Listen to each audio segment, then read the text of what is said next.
desarrollo óseo muscular. Vuelvo a contestarle a esa niña, no me pidas más de lo que pueda dar. No puedo, de verdad no puedo. Tengo familia, tengo perros, tengo una vida. A estas alturas de mi vida que ya me voy a jubilar, no me pidas más. Ya he dado mucho y ya no quiero dar más. Ya no es que no quiero, ya no puedo. Así, simplemente ya no puedo. Los años pesan. Aparentemente tengo 40, pero tengo más. ¿Y que no parezco de 40? ¿Quién ha osado decir que no parezco de 40?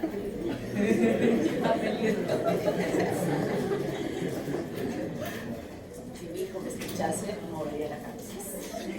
Ay, mamá. Bueno, vamos a ver ahora el sistema muscular. El origen del sistema muscular, como ya habíamos estado hablando más adelante, yo dije que ese mesodermo se dividía en 3 porciones, ¿verdad? Mesodermo somítico, paraxial, intermedio y lateral. Es justamente ese mesodermo somítico, que a su vez se divide en dermatómo, miótomo y esclerótomo, es el que va a dar origen a esta porción del miótomo, que es responsable de la mayor parte de formación del tejido muscular esquelético, el miótomo esquelético. La musculatura de cráneo facial ya la hemos estudiado, hemos visto a nivel de los arcos faringios que tanto los huesos como los músculos esqueléticos que se forman en estos arcos, en cada uno de estos arcos faringios, y que habíamos dividido en músculos del primer arco, del segundo arco, y que iban a ver con la masticación y con la expresión, que cada uno está ya determinado para cada función que se va a tener. Todas estas células mioblásticas que van a formar esta musculatura se han diferenciado de aquellas células de la cresta neural que han migrado a estas posiciones dentro de cada arco faríngeo. Y estas células que habíamos visto no tienen un origen en el mesodermo, sino tienen un origen en esta placa neural, o sea, tiene un origen neural que se había alojado en los extremos de esta placa, porque la parte central era la que iba a formar el tubo neural, y estas celulitas que quedaban hacia los lados se individualizaban y se ubicaban por debajo del ectodermo y por encima del tubo neural. ¿Se acuerdan? Hay una diapositiva que les había mostrado relacionada a esto.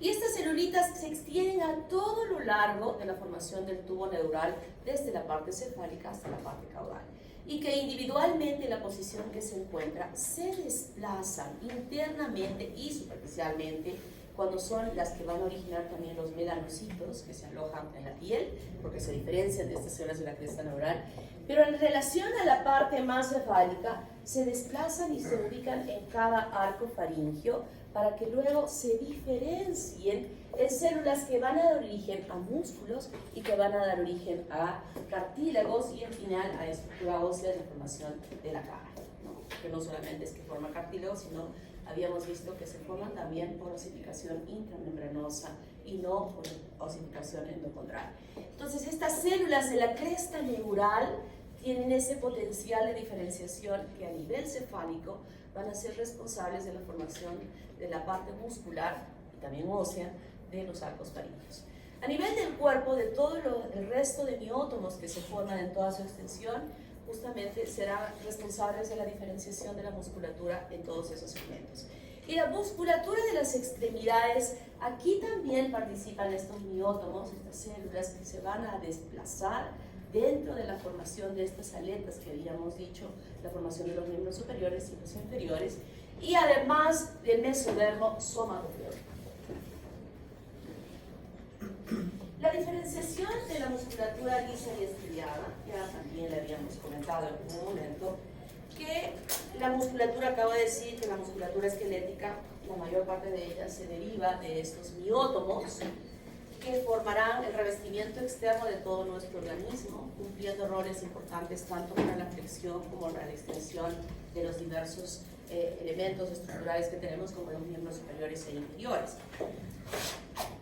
Pero la musculatura lisa, que envuelve en su mayor parte a esta formación de la plegadura que tiene el tubo digestivo en su formación, y habíamos visto que ese mesodermo lateral se aperturaba en 2 hojas embrionarias, una que era la somatopleórica y esta que era la esplanopleórica, y era esta, la esplanopleórica, que envolvía completamente a esta plegadura en la formación del tubo digestivo. Entonces, toda esta parte de células musculares lisas que van a envolver al tubo digestivo se derivan del mesodermo esplanocleórico. Y cuando hablo de tubo digestivo, en realidad no solamente es el tubo digestivo el que va a formarse a partir de este endodermo, sino también en la parte superior, por ejemplo, cuando habíamos visto lengua, arriba había una hendidura que les dije, surco laringotraqueal. Ese surco laringotraqueal que se ubica en la parte posterior, inicialmente los arcos faringeos se plegaban y formaban un piso, ¿verdad? Y les dije, esto se continúa con lo que va a ser el tubo digestivo, como una sola cavidad. Pero en la parte más posterior de este piso de los arcos faringeos se forma un divertículo, que inicialmente es el surco laringotraqueal. Y este divertículo está rodeado, envuelto en su parte interna, por endodermo, que acompaña a este divertículo, va profundizándose, va descendiendo por delante del esófago como un divertículo que avanza más o menos desde esta posición y para formar inicialmente la laringe y luego la tráquea. Y luego esta tráquea se bifurca en dos, una división dicotómica en dos yemas nuevas. Y estas yemas nuevas, a su vez, la del lado derecho se divide en 3 yemas nuevas. Se va ramificando en 3 yemas y en el lado izquierdo en 2. Esas yemas iniciales son el origen de estos bronquios principales que se evidencian para formar los 3 lóbulos en el lado derecho y luego 2 en el lado izquierdo. Y desde este momento que en este lado son 3 y en este lado son 2, vienen las divisiones dicotómicas. Ahí sí, cada ramificación en 2. Esta en 2, este en 2, y va formando todo ese árbol pulmonar hasta que finalmente en la ramificación más distal formará igualmente el saco alveolar, cada uno de ellos. Y entonces el recubrimiento externo de estas yemas que están revestidas por endodermo, que han nacido en este surco laringotraqueal, igualmente tienen un revestimiento de mesodermo esplanocleórico. Y ese mesodermo esplanocleórico será el responsable de la formación de los diferentes componentes que envuelven a este endodermo que va a diferenciarse en el revestimiento interno de este árbol pulmonar. Y tenemos musculatura. ¿Cuál es la musculatura que encontramos a nivel de los bronquiolos? ¿Cómo se llama? El músculo de Reisensen. Ese músculo de Reisensen sabemos que es un músculo liso y ese se ha diferenciado a partir del mesodermo esplanocleórico. Y el mesodermo esplanocleórico alrededor de todo el tubo digestivo definitivamente será responsable, refiriéndome a musculatura, será responsable de formar esta circular interna y de longitudinal externa que acompaña toda la extensión de todo el tubo digestivo. Claro que se adicionan nuevas fibras a nivel del estómago, que sabemos que es una disposición muscular flexiforme para dar justamente una movilidad especial a ese estómago. Entonces toda esta musculatura se deriva de este mesodermo esplanocleórico. Y cuando hablamos del tracto urinario, sabemos que esos uréteres también están revestidos por musculatura lisa. Y esa musculatura lisa también proviene de este mesodermo esplanocleórico. Y cuando nos referimos al tracto genital, específicamente cuando hablamos en el caso de la mujer de la trompa y hablamos del útero, que sabemos que es musculatura lisa, igualmente esta procede de este mesodermo esplanocleórico. Y cuando hablamos del varón a nivel del conducto deferente, que tiene una gruesa capa muscular lisa, también esta va a derivarse de este mesodermo esplanocleórico. Pero cuando hablo, por ejemplo, de aquella parte de la masa cerebral donde sabemos que existe una gran circulación sanguínea que la aportan tanto las arterias como las venas, y que histológicamente sabemos que esas fibras que revisten a estos vasos sanguíneos son fibras musculares lisas, el mesodermo esplanocleórico no se metió aquí. No se metió aquí dentro de esta masa cerebral para formar esos vasos. Sin embargo, sabemos que sí va rodeando todo este tubo neural células mesodérmicas que van a diferenciarse para la formación de estos vasos sanguíneos, igual que los brazos. Los brazos va a haber musculatura esquelética. pero el mesodermo esternopelvico no se ha desplazado a los brazos. Y los vasos que se van a diferenciar, esta musculatura lisa que va a revestir arterias y venas, definitivamente van a ser diferenciaciones de estas fibras mesodérmicas que se diferencian a ser musculatura lisa en estos lugares donde estos vasos van a formarse. Obviamente, cuando se van a formar los vasos como la mesentérica superior, otros vasos que irritan todos los órganos internos, sí, esas células del mesodermo esternopelvico se va a diferenciar para formar el revestimiento de estos vasos sanguíneos. ¿Está claro? Entonces, de esa manera es que se llega a desarrollar. Así como la musculatura esquelética, cardíaca del corazón, que tiene características muy especiales, también se deriva del mesodermo esternopelvico, con modificaciones que sufren estas fibras, como ya ustedes las han estudiado en histología. Entonces, el resto de musculatura esquelética se forma a partir de esos miótomos, y en vez de los miembros también va a haber un aporte del mesodermo somótico.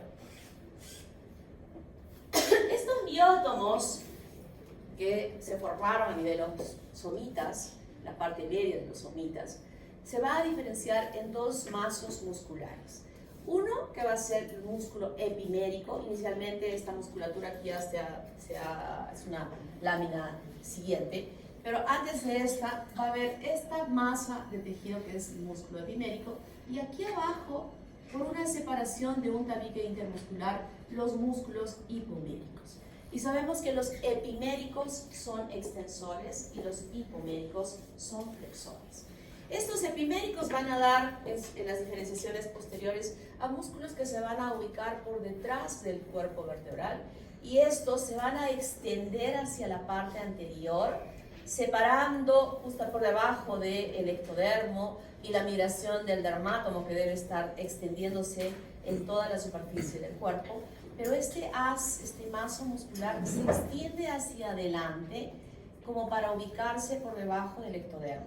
A su vez, una parte de este tejido también va a desplazarse por delante del cuerpo de la vértebra. Posteriormente, este maso cerebral se va a dividir en tres hojas superpuestas, una sobre otra, que van a ser las hojas musculares externa, media o intermedia y la interna. Y se dirigen hacia adelante, y estas tres serán las que van a dar origen a los músculos que ustedes conocen por anatomía, que se ubican a este nivel. Y luego en la parte anterior se vuelve a individualizar una porción de él para formar lo que va a ser la columna del recto. Y de esa manera este músculo hipomérico será responsable de la formación de toda esa musculatura esquelética que reviste la pared torácica y la pared abdominal. Y aquí los tenemos, nuevamente, estos son los músculos epiméricos que se van a quedar aquí, en la parte posterior, que son los transversos espinales, y aquí se forman esta musculatura ya voraces, formándose independientemente aquí del recto anterior. Y los músculos van a ser formados justamente por ese mesodermo somítico, y las hojas musculares se van a fusionar a nivel del cuello para formar el escaleno y los músculos prevertebrales. Yo les había mencionado que parte de esta musculatura hipomérica se desplazaba a esta posición justamente para formar los músculos prevertebrales. Y a nivel del tórax, todos estos formarán los intercostales externos, internos y transversos, y también los infrayoideos y los esternales. En esta parte superior, estos hipoméricos serán quienes formen esta musculatura a ese nivel. Y a nivel abdominal, estos tres mazos musculares que se han separado, estas tres hojas, igualmente formarán los oblicuos externo, interno, transverso del abdomen, el recto del abdomen, y el cuadrado y el lumbar y el psoas piramidal, con aquellos haces que se han desplazado por delante de los cuerpos vertebrales. Allí tendrá la responsabilidad de poder flexionar la columna a ese nivel. Y a nivel pélvico son responsables de formar el diafragma pelviano, ese que les he preguntado y que hemos conversado sobre él cuando hablábamos de aquella, espero que los profesores de práctica o yo con lo que les he explicado hayamos motivado en ustedes una responsabilidad en el momento del parto, hacer esa episiotomía. En el primero, en el segundo y hasta en el tercero, creo que ahora ya no tiene más de 3 hijos, hacer esa episiotomía. Porque lo único que vamos a hacer con ello es proteger que estos músculos el elevador del ano hipoxigio, el esfínter del ano externo y el esfínter uretral no se lastimen.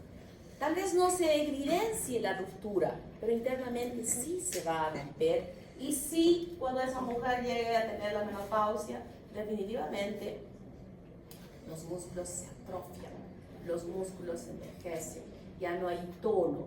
Y si ese músculo además está todo roto por dentro, esa pelvis que es tan importante, que cierra perfectamente la base de la pelvis, esta musculatura que se ubica ahí, y que evita que todos los, estoy hablando de que todo se atrofia, no solo esta musculatura, se atrofia todo, se atrofian los músculos, las fascias que están sosteniendo todos estos órganos en la cavidad abdominal, y todo cae, y tiene un peso, y todavía si la mujer es gordita, peor, va a esto que estaba así, se hace así. Y si se hace así, hay prolapso genital o hay incontinencia urinaria. Y esto, si todavía ha sido rasgado, ya no es así, sino es así. Y eso podemos evitarlo haciendo esta episiotomía. Estos músculos son tan importantes y son tan gruesos, ustedes los han visto, como tuvieron cadáveres de mujeres, solo de una mujer, solo una. Dicen que ahora hay varios cadáveres. ¿Cómo se llama el señor que tiene ahí? Celso me decía ayer que ahora tenemos un montón de cadáveres.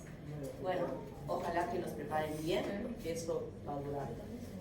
Pero me decía, los chicos son tan malos que tienen y hacen así, rascan. Pero no nos dejan hacer eso, ¿no? Me dice que el profesor, bien bonito, ya más demostrativo, porque definitivamente conseguir cadáveres en este tiempo es tan difícil. Con el CIS ya no hay cadáveres. Antes, pues, la pobre gente no tenía cómo enterrar a sus cadáveres, ya los dejaban ahí y ya se podía usar, pero ahora el CIS cubre el ceferio. Entonces ya no hay cadáveres para poder estudiar. No debería cubrir, ¿no? Para que los estudiantes de medicina. ¿Cómo es la inervación de esto? Recuerden, ahora van a ver cuando disecaron sus cadáveres, probablemente era difícil poder, la raíz anterior, la raíz posterior era un poco difícil poder ver las ramas, pero ahora en la lámina sí las van a ver perfectamente bien y van a ver que existe una raíz anterior, que sabemos que emana o sale de el asta anterior, que es una rama motora, y que existe una raíz mixta que ingresa por el asta posterior, pero procedente del ganglio raquídeo. Y cuando se juntan las fibras que están llegando por aquí, se están metiendo al ganglio y están saliendo estas de aquí adelante, se forma la raíz mixta. Y esta raíz mixta que lleva fibras sensitivas y motoras va a producir o va a formar una rama anterior y una rama posterior.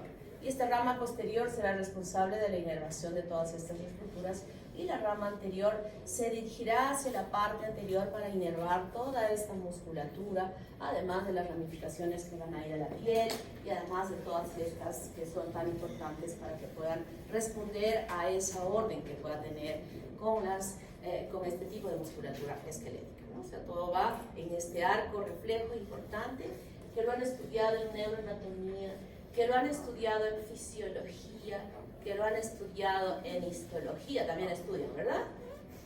Si mal no recuerdo. ¿Cómo se desarrollan los miembros superiores? Ya los hemos visto en las laminitas, hemos visto cómo se empiezan a formar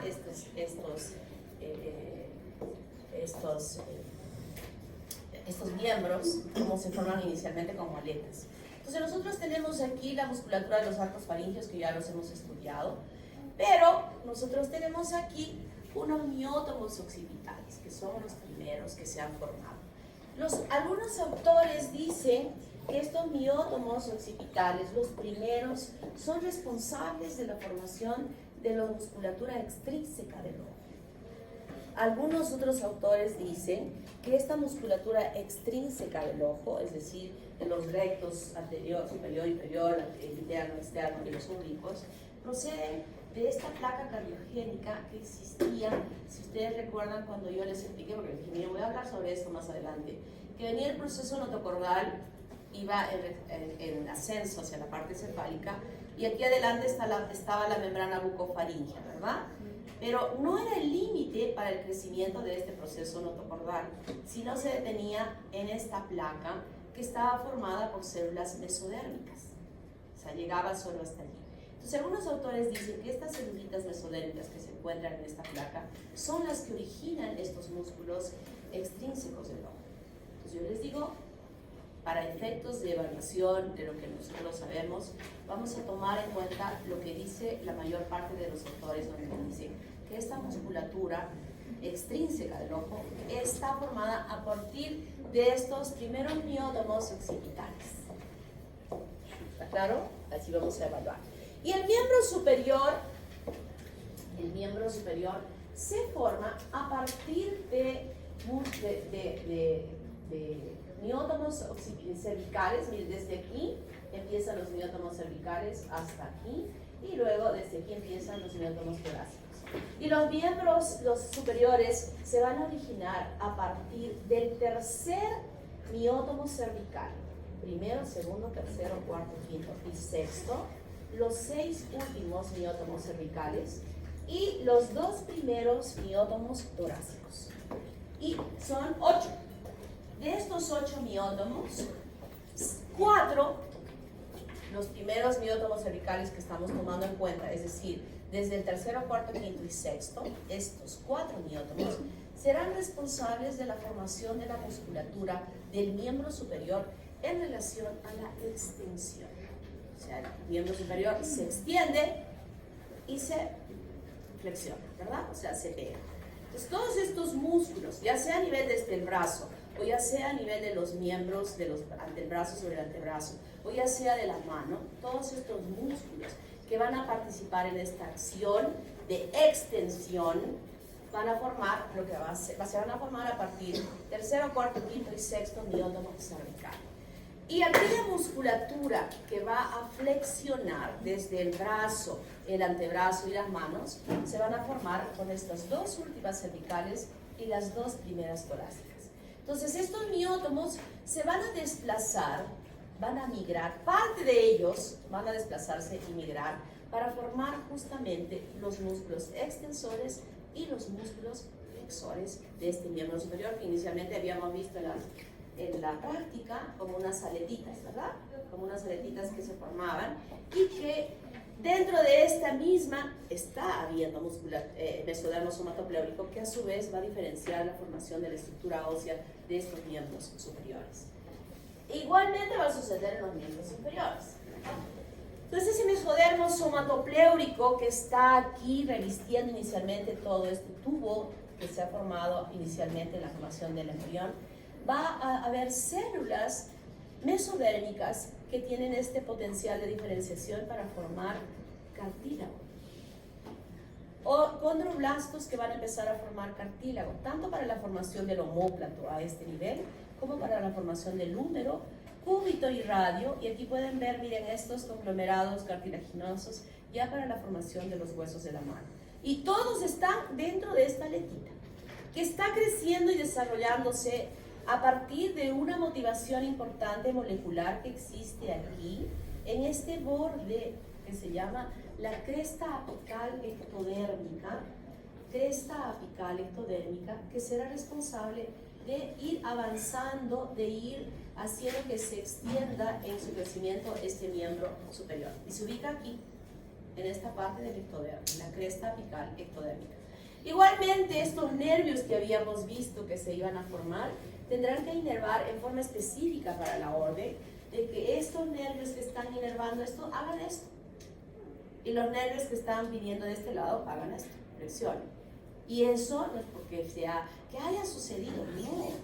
Es que molecularmente en esos genes que se han formado al inicio está la información de cuáles van a ser esos nervios que hagan esta función y cuáles serán los que hagan la otra función de flexionar. Imagínense si hay una alteración.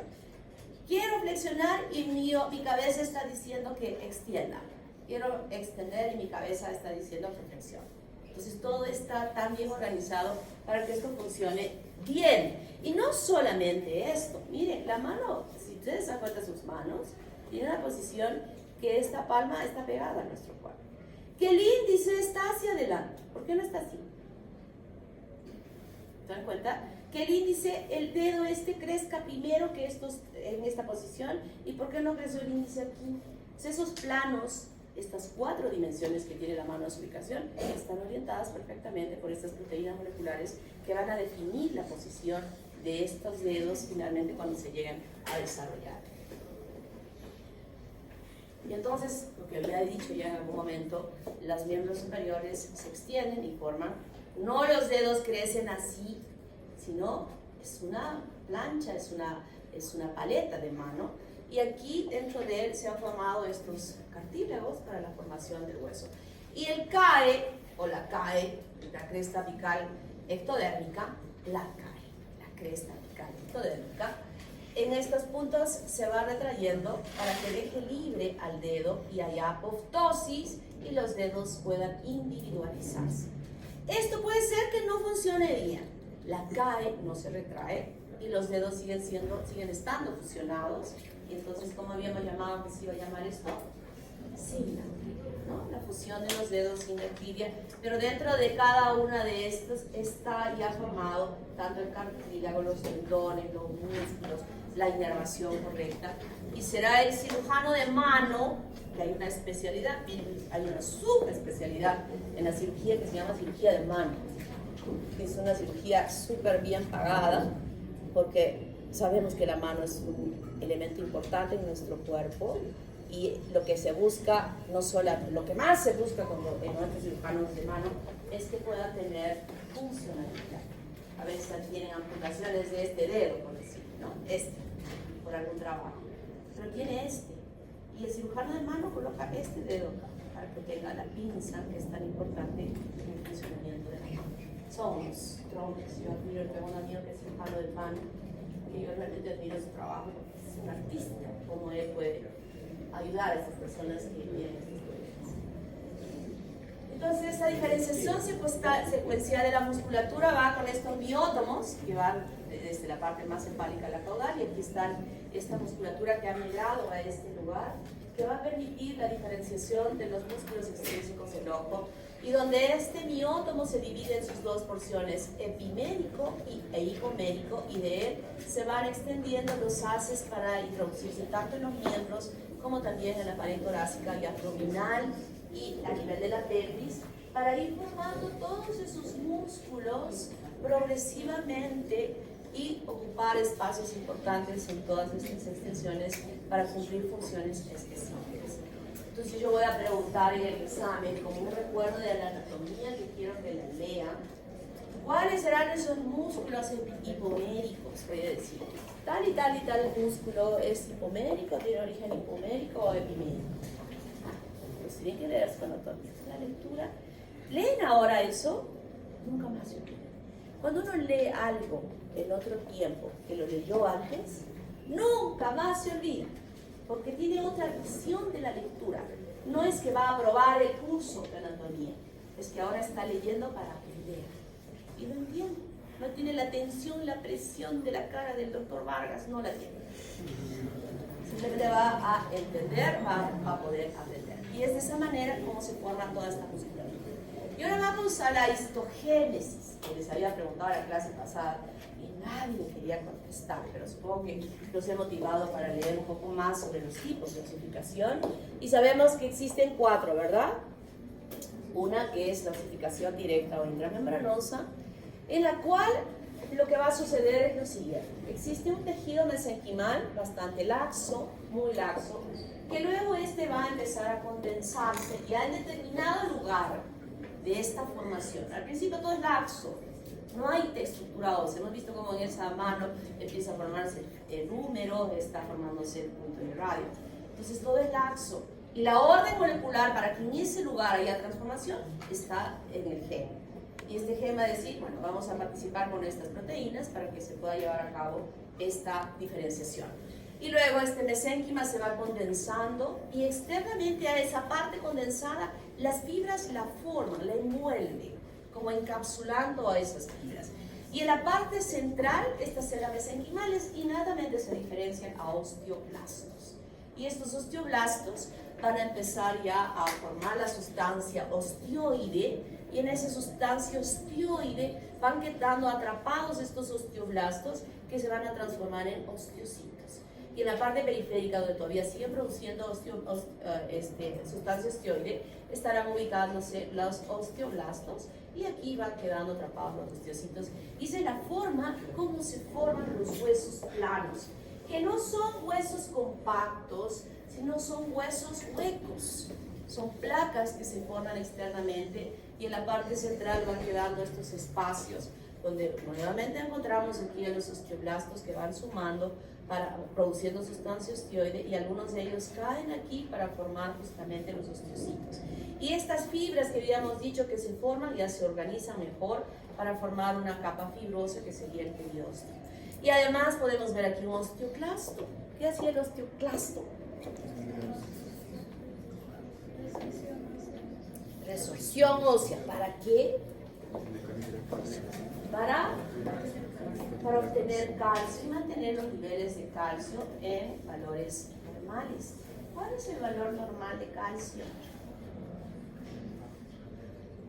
Fisiología.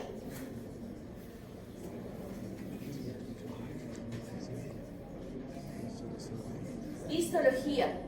Yo creo que ahí en la página 120, el tercer párrafo, decía. ¿Cuánto es el valor de calcio normal? Voy a preguntar en el examen.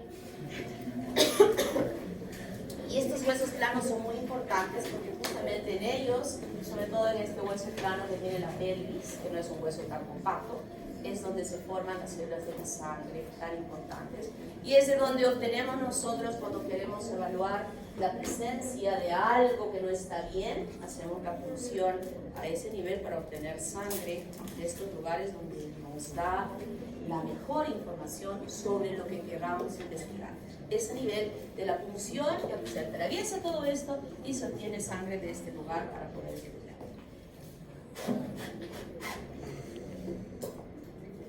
Y luego tenemos el otro tipo de osificación que se llama endocondral o osificación indirecta, donde necesariamente tiene que formarse un tejido cartilaginoso para que luego pueda osificarse. Igualmente hay células mesenquimales, laxas, y estas se empiezan a organizar, pero estas células, a diferencia de que inmediatamente se forma un osteoblasto, se forma un condroblasto. Se forman condroblastos que se organizan, se van formando. Igualmente en la parte periférica de este condroblasto se organizan las fibras de colágeno con los fibroblastos y van a remarcar esa área donde se está produciendo esta modificación celular a formar estos condroblastos. Y estos condroblastos, por orden molecular, van formando un tipo de organización ya con forma para lo que va a ser ya el molde del cartílago que se va a ejecutar, ¿no? Se van aglomerando, aquí los fibroblastos van formándose para formar un revestimiento más circunscrito, se van organizando los condroblastos internamente y luego estos ya se ordenan. ¿Se acuerdan de esto? ¿Cómo se llamaba esta capita de aquí? La capa. Se llamaba esta capita donde estaban ordenados los condroblastos, así bien puestos. ¿Qué se llamaba? La capa seriada. Y en la parte central de esta capa seriada ya está formándose la línea de erosión, y aquí formándose la sustancia osteoide, modificándose estos condroblastos o condrocitos a ese nivel en osteocitos. Y inicialmente en osteoblastos y luego en osteocitos. Primero van a ser los condroblastos y luego los osteoblastos. Y entonces nosotros tenemos que aquí empieza la formación, el cambio de osteoblastos que será lo que produzca la sustancia osteoide y será el inicio de esta calcificación. Es aquí, en la parte central, donde se inicia el proceso de la calcificación. Y es en los extremos que todavía estos condroblastos siguen permitiendo el crecimiento de ese hueso. Y es muy importante eso, porque estas partes de aquí no se calcifican. El niño nace con una buena cantidad de condroblastos en los extremos, Por eso el niñito que nace con 50 centímetros, obviamente va a seguir creciendo cuando nazca. Y las mujeres vamos a crecer o crecemos hasta que nos llega la primera menstruación. Y después de la primera menstruación, puede ser que con suerte algunas mujeres puedan crecer 7 centímetros más, pero lo promedio es más o menos entre 3, 4, 5 centímetros. Más, y es extraordinariamente que sea posible. En cambio, el varón se sabe que puede crecer inclusive hasta los 25 años. Pero nadie quiere quedarse chiquito, que lamentablemente nuestra raza es de chiquitos, ¿no? Tanto de varones como de mujeres. En una clase que tengo, yo llamo al más alto de la clase, y ¿cuánto medía? Unos 78, y es el más alto. Y el 78 con el alto, ¿no? Pero para nosotras, que estamos todos chatos ahí en la clase, él es el más alto, y lo usamos para que cambie las láminas ahí de posición. Pero es triste que a veces pues las mamás y los papás nos preocupamos de que nuestros hijos no crecen y no crecen. Y entonces decimos, señora, ¿y cuántas horas duerme su hijo? Bueno, mi hijo, creo que duerme desde las 12 de la noche, el chiquito, que está en el colegio, ese mocoso que está en el colegio, duerme a las 12 de la noche. Y cuando voy a su cuarto está concentrado y digo, ¿qué va a crecer? ¿Saben a qué hora se libera la hormona del crecimiento? ¿A qué hora? ¿Cuál es el horario de liberación de la hormona del crecimiento? A ver. Se libera más entre las 10, 11, 12 de la noche. Y para que se libere, ese cerebro tiene que estar dormido, profundamente dormido. No es que voy a estar con mi tablet y la hormona del crecimiento se produce. No, definitivamente no. Entonces tiene que decir a la mamá y explicarle al mocoso si quiere crecer o no quiere crecer, porque al final es el que tiene que dormir. Y se le dice, señora, su hijo tiene que dormir a las 8 de la noche, no puede dormir después, no va a crecer. ¿Pero qué puede tomar? Bueno, dele zinc, que ayuda. Y bueno, ¿y qué más? Bueno, dele cataplexam, que es una droga que se utiliza para la hipertensión, pero últimamente no está siendo usada y no la están dando. Y entonces, ahora en nuestro medio, con mucho, ya, porque hace algunos años no se usaba, se usa la hormona del crecimiento para que ese niño pueda crecer.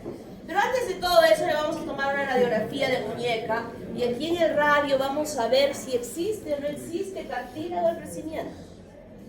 De repente sí hay cartílago del crecimiento, nos vamos a ayudar a que ese cartílago pueda seguir todavía creciendo y el niño alcance un tamaño mayor. Pero si evaluamos este niño y ya no tiene cartílago de crecimiento, tampoco es que vamos a poder darle hormona de crecimiento, porque si no, ¿qué podríamos provocar? ¿Qué podríamos provocar? Acromegalia, ¿verdad? Estamos dando a una persona que ya no tiene cartílago de crecimiento, le va a empezar a crecer las partes blandas de su cuerpo, en lo que se llama la acromegalia. Pero ese uso de la hormona de crecimiento, que de verdad es buenísimo, también tiene que evaluarse permanentemente con controles de sangre, con controles de glucosa, porque puede llevar a ser una diabetes inicial, o sea, de chico. Y también ver el antecedente de que si en esa familia existe o ha existido cáncer. Tampoco no podemos darle hormona de crecimiento. Entonces, durante el tiempo que se va administrando la hormona de crecimiento, ese niño tiene un control, pero increíblemente así minucioso. Casi cada 2 semanas hay que estar controlándole la glucosa y adicionando, pero yo he visto una niña que quedaba, mi soy petiza, me quedaba acá, tenía como 13 años, o sea, yo era acá chiquita. Entonces hizo el tratamiento, y no aquí, porque nadie quería hacérselo. Se fue a Colombia con una endocrinóloga y compraba la hormona del crecimiento de Chile, porque aquí tampoco lo vendían. Esta niña ha crecido, está así, creció hasta aquí. Bien, y les digo, con controles, pero creció bien. Entonces, ya en nuestro país ya se está usando, inclusive en el Seguro Social ya administra la hormona del crecimiento, pero con este cuidado que se debe dar. Entonces, esto sigue manteniéndose hasta ese tiempo de seguir creciendo y creciendo, sobre todo a nivel de los huesos largos que van a determinar el tamaño de ese niño. Se sabe, por ejemplo, que el tamaño, la dimensión que el niño tiene a los 2 años cumplidos, el doble de ese tamaño va a alcanzar cuando sea adulto, con un más menos 5. O sea, si midió 80 centímetros a los 2 años, va a alcanzar 1,60 o 1,55 o 1,65, o sea, en ese margen. Si midió 90, medirá 1,80, pero con ese rango de más o menos 5 centímetros. O sea, eso también es un promedio, no es una forma absoluta. ¿Cómo se forma la columna vertebral? Cuando hablábamos del mesodermo somítico paraxial, habíamos dicho que este se dividía en 3 porciones: dermátomo, miótomo y esclerótomo. Y era este esclerótomo el que se desplazaba hacia la parte central para envolver justamente a esta notocorda y formar lo que va a ser la vértebra, ¿no? O sea que toda la columna vertebral, los huesos que forman la columna vertebral, se originan a partir de esta notocorda, que lo hace de la siguiente manera. Este es un somita de un lado, este es el otro somita del otro lado, que habíamos visto que estaba separada por la notocorda y después separada por el tubo neural, ¿verdad? Entonces, ¿qué sucede? Esta porción de esclerótomo que ya se ha desplazado, aquí ha quedado el miótomo, se ha formado como un dado. Este dado es fragmentado por la mitad.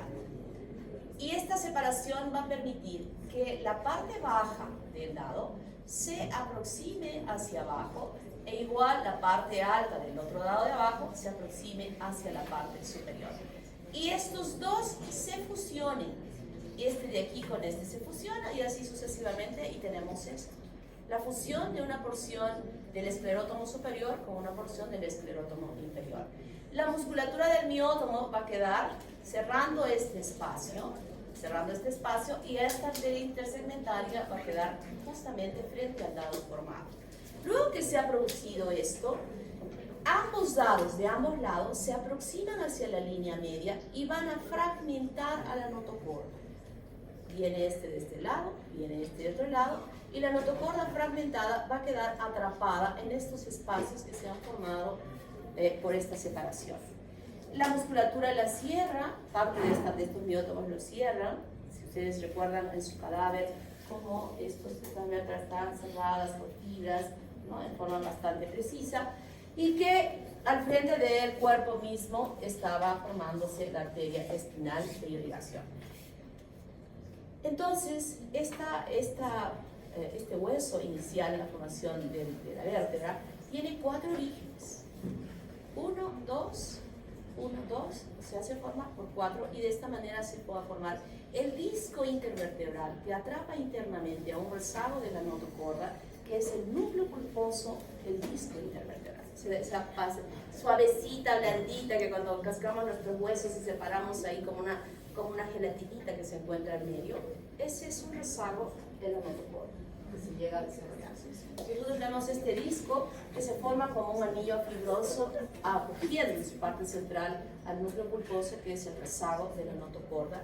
Y este espacio es muy importante porque a través de él van a emerger las ramas de los nervios, de todas las ramificaciones que tiene el nervio en su formación, que está saliendo del tubo neural en su formación.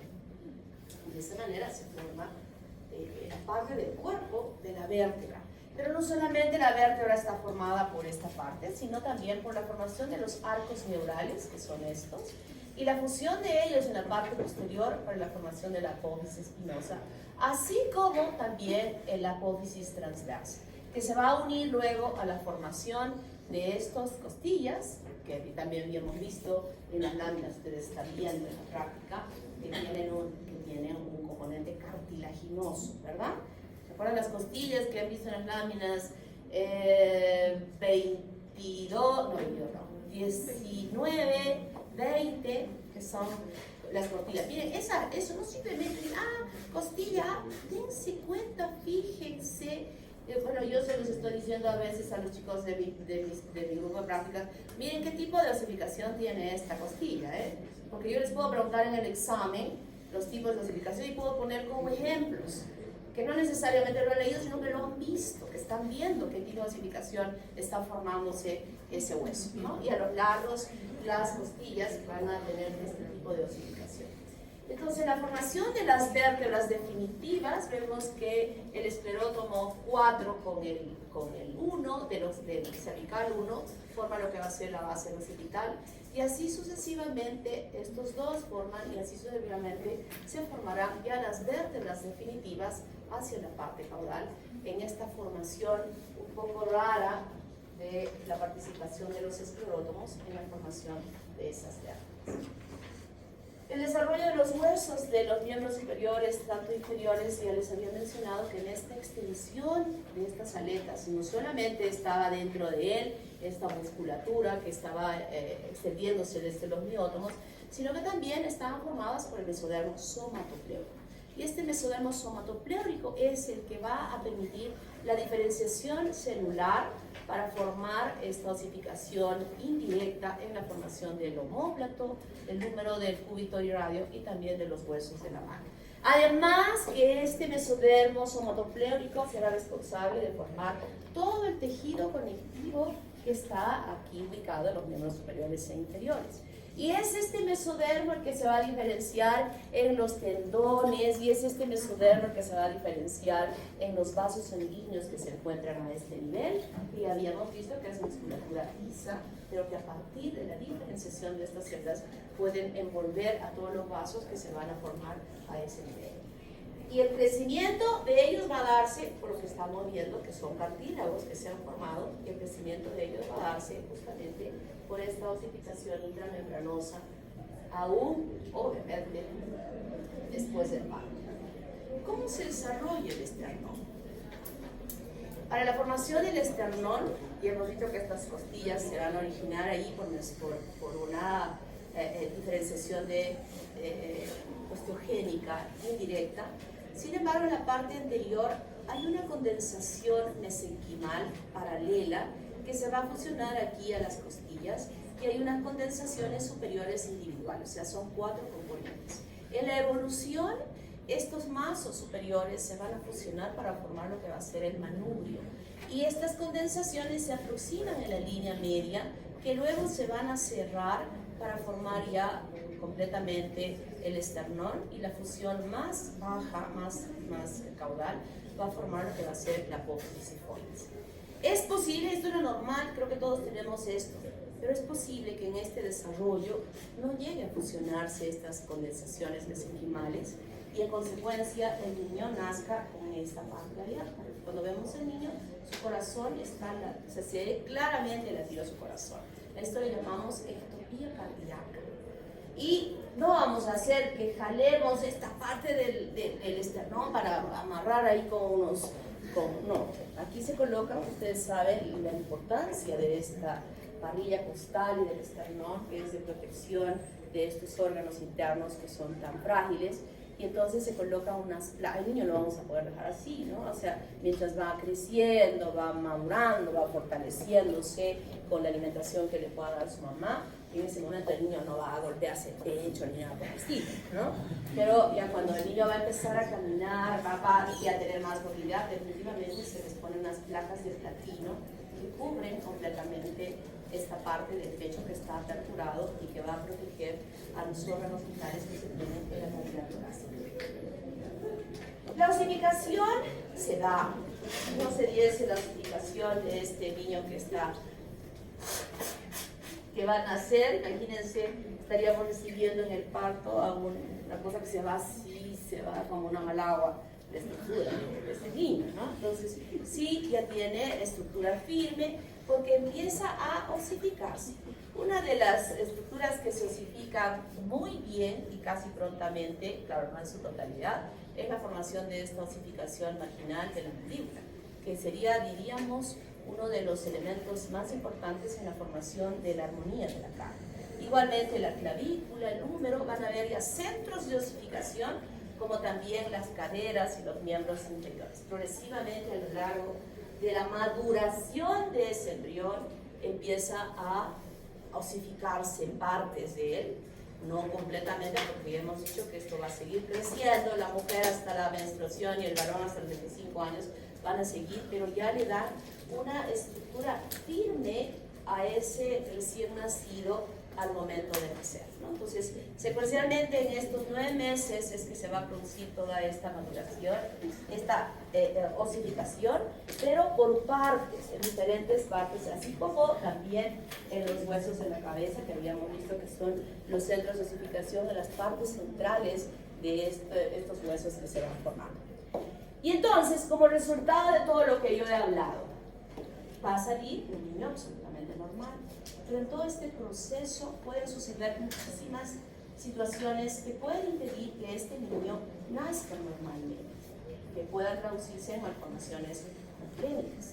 Y las malformaciones congénitas se deben a varias causas, eso lo vamos a estudiar en la última clase de embriología, en la tercera fase, para que ya les quede ahí cómo podemos evitar que estas cosas sucedan. Pero pueden ser de causas genéticas, ¿no? Que esté en ese gen, que no haya un buen desarrollo de diferentes segmentos. O puede ser que sean ambientales, ¿no? Que sea algo del ambiente, donde esa mujer está viviendo y donde se está permitiendo el desarrollo de ese segmento que haga que no desarrolle bien.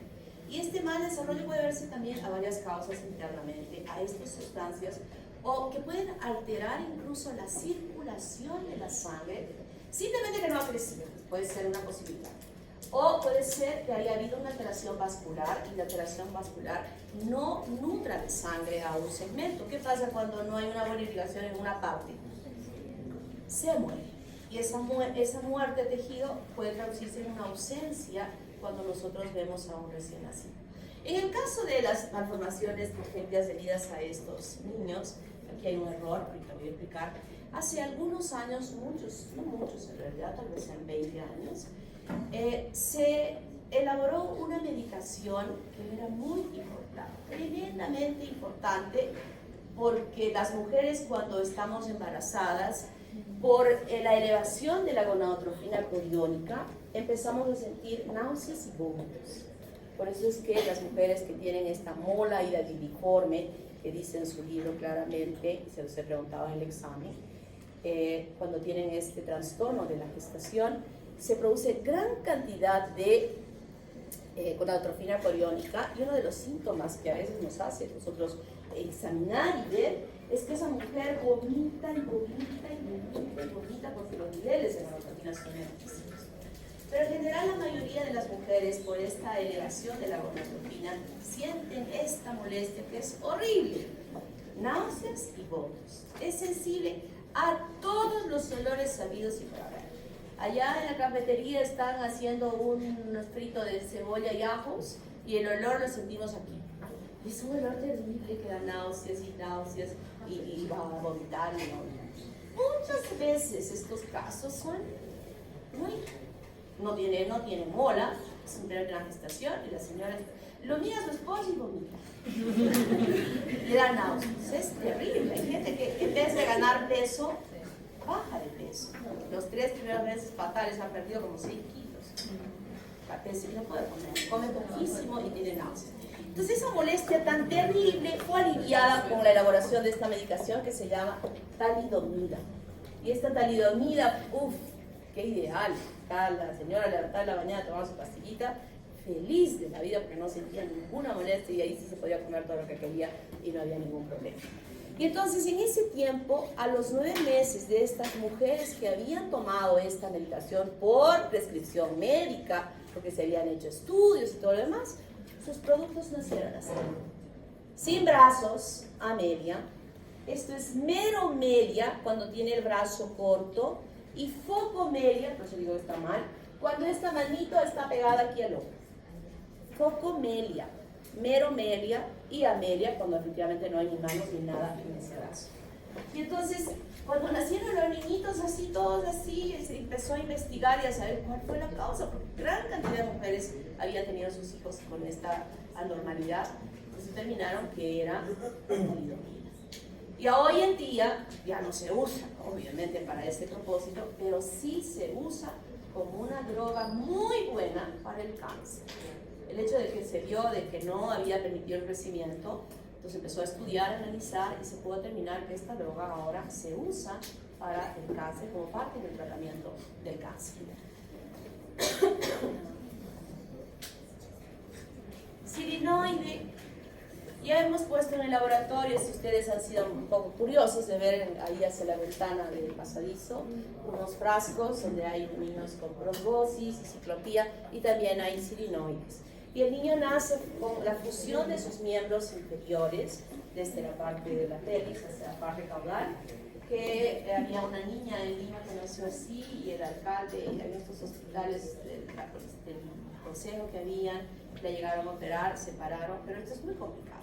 Muy complicado porque no solo es que tiene fusionadas las piernas, sino que hay alteraciones a nivel del tracto digestivo y del tracto urinario. Porque esto nos mira que esta niña tiene alteraciones de inervaciones neurológicas y no podía ni siquiera evacuar. Entonces tenía permanentemente sondas vesicales para permitir la evacuación de la orina y esto provocó que la niña tuviese infecciones urinarias repetidas. Y estas infecciones urinarias repetidas provocaron que la niña hiciese insuficiencia renal crónica, que es una complicación muy grave de este tipo de patologías, y creo que ya falleció la niña, ¿no? O sea, no era tan simplemente como separar las piernas, sino que traía además una serie de complicaciones a este nivel. El pie sambo se produce generalmente en muchos casos, que siempre en medicina me van a escuchar decir generalmente, nunca, no existe la palabra nunca en medicina, generalmente. Y sucede cuando el niño tiene alguna malformación renal, que ya sabemos que es la parte renal que aporta la producción de orina, ¿verdad? Y habíamos dicho que los oligohidramios estaban asociados a problemas renales. Creo que les pregunté sobre eso en el examen. Y entonces, al haber disminución del líquido, que es muy importante para la movilidad de ese niño y para la formación incluso de la cara perfectamente, puede hacer que esta disminución esté doblando algunas partes. Incluso estos niños nacen el síndrome de Harry Potter, que así se llama, que tiene la nariz así aplanada, con deformidades en la cara, porque está su cara por ahí. Potter.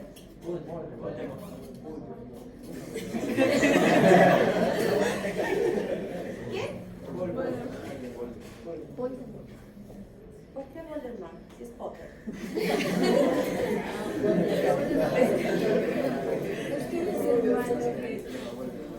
No. Este es un síndrome que tiene la nariz chata, plana y está asociada. No es Voldemort, es Potter. P-O-T-T-E-R. Potter. ¿Se han enseñado ustedes como Voldemort? No estoy entendiendo. ¿Por qué se está riendo? Se llama Potter, no me molesten. Bueno, entonces este pie, ahorita me van a explicar, alguien me va a explicar porque no estoy entendiendo de qué se está riendo. Hace que estos pies no se extiendan bien y puedan el niño nacer con los pies doblados. Este niño tiene que someterse a muchas cirugías para acomodar tendones, poner la posición del pie normal y que le pueda permitir caminar normalmente. Hay un profesor en clínicas que tiene esta cirugía, que es amigo de la rodilla y ya fuimos a la playa y yo empecé a observar, o sea, siempre le veía caminar así medio raro, ¿no? O sea, no muy raro, pero algo raro. Y cuando le veo los pies, tenía así, cirugía, cicatrices en todas las posiciones. Entonces ya debe haber nacido con este problema y le habían hecho, pero caminaba, o sea, uno tenía que estar mirando. Bueno, es que cuando nosotros somos médicos, cuando ustedes terminan su carrera, a quien vean, amigos, gente, en el bus, en donde sea, y es una cosa innata en nosotros, de empezar a observar. Observamos a las personas y estamos viendo qué le falla acá. Que está, que como camina, que como mira, que algo tiene exacto. Ya es una cosa que va formándose en nuestra forma de ser. Van a acordarse de ti. Sindactilia. Escoliosis. Pregunta, ¿a qué se deberá la escoliosis? ¿Qué ha pasado en esa columna que ha habido escoliosis? A ver. ¿Y a qué se deberá la hemivértebra?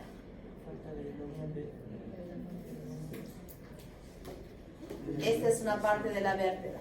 Él me está diciendo que es hemivértebra y estoy entendiendo que hemivértebra esta chiquitita, ¿no? puede ser que en este caso haya habido una falla en la circulación que no ha permitido la mantención de esta porción de esclerótomo en la formación de eso. Entonces, la columna se tuerce, ¿no? Y vamos a ver luego en los casos clínicos de la próxima semana también la formación de la cifosis y la lordosis, y van a explicar por qué. Polidactilia, un número mayor de deditos. Cuando estén en su pueblo, ahí en el Serum, si nace un niño con un dedito acá, aquí, no acá, aquí. Ustedes le amarran con el hilo ese que le han amarrado bien el ombligo, amarran ahí fuerte para que se desprive de circulación y se cae ese hilo. Pero si es por acá, ni lo toquen, lo tienen que derivar ahí al hospital. Manos chicas, aquí también hay otras, aquí ni siquiera la van a tocar porque esto lo va a hacer el cirujano de mano. Miren, es pulgar, importantísimo. Yo creo que ni lo deben tocar, pero es bueno, la mano chiquita se ve chiquito, pero cuando van a crecer, imagínense tener doble pulgar acá, se va a ver feo, ¿no? Se va a ver feo. Acráneo en esofagia, aquí no se ha llegado a cerrar bien las uniones de estos huesos que se han formado y también sigue aperturado el tubo, la placa neural no se ha cerrado para formar el tubo y no tiene nada cerebro, no tiene nada. Tortícolis congénita. Esto se debe a una mala atención del parto. El niño estuvo bien bonito, chiquito, pero ustedes, ¿me pueden decir ahora? 20. Pero, miren, en el parto, lo único que tienen que hacer ustedes es esto. Poner sus manos con sus guantes, primeros partos, inclusive la panza, por si acaso no se vaya a caer al balde. Porque a veces salen disparados, a veces sale la grasa de fuera del sebáceo, está resbaladizo y lo único que tenemos que hacer es seguir a los movimientos que el niño mismo hace en su salida. Solitito sale, solito se acomoda el hombro, sale solito. No es necesario que estemos haciendo esto, no es necesario, para nada. Porque cuando se desespera, no sale y empiezan a jalarle de la cabeza, pueden desgarrar el músculo externo cleidomastoideo. El niño obviamente va a gritar y uno va a pensar que está gritando porque está naciendo. Todos los niños gritan cuando nacen, ¿verdad? Entonces esa ruptura va a suceder una ruptura muscular, así, un desgarro muscular. Ustedes han visto cuando se desgarran el músculo ya pues cómo duele terriblemente. Y cuando sucede eso, los profesionales, futbolistas, no esperan que evolucione solito, sino que tienen sus procedimientos de rayos infrarrojos, toda una serie de secuencias para que ese músculo se alinee perfecto y quede sin ni siquiera cicatrización. Pero en este niño me lloró, me ha tocado un llorón que llora porque me está doliendo lo que le han hecho. Y ese músculo roto se fibrosa en una posición inadecuada, acortando el músculo y desviando la cabeza ya definitivamente en esa posición. Cuando ya lo traen al niñito a los 2, 3 meses, la mamá dice, ¿sabe qué, mi hijito? No, está con su cabecita así, no está doblando. Y es esto. Si se dieran cuenta que fue al principio, se hubiera hecho todos estos procedimientos que se hacen con la musculatura de los futbolistas y la cabecita quedaría en su posición normal. Pero el cambio de esta necrosis de tejido que se ha producido, porque la fisura es romper y hay sangrado y hay hematoma y todo eso, se fibrosa en su recuperación y acorta el músculo, afectando al niño y produciendo esta tortícolis congénita. La espina bífida no se ha formado, la apófisis espinosa sigue abierta y en esta fractura también mantiene la emergencia de los componentes del tubo neural y de las meninges, que eso lo vamos a ver en la próxima semana. Y la condroplasia, estoy poniendo algunos casitos acá, pero los casos clínicos que ustedes van a revisar definitivamente vamos a tener muchísimos casos que ahorita voy a explicarles.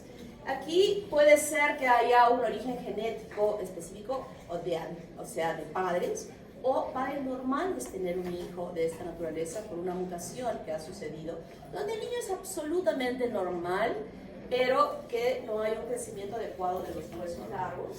todo es perfecto, pero como están así, medios así, son más engreídos estos que eran. Aquí había un chico, que le decían el chico, se ha paseado por todas las escuelas. Al final creo que no terminó ninguna y era amigo de todos en la universidad, de los profesores, de los alumnos. Para él era una diversión estar aquí. Algo debe de haber hecho en su vida que yo ya no lo veo aquí en la universidad, pero ha estado años aquí en la universidad. Como les digo, estudiado menos medicina, no es medicina, pero lo hizo por todo. Bueno, voy a llamar lista y luego voy a explicarles cómo va a ser esto de los casos clínicos. Espérate, no te asustes. ¡Bonito! Ahora sí. Presente. Presente. Oye, ahora me van a explicar por qué se han reído tanto, ¿Este niño está presente? Presente.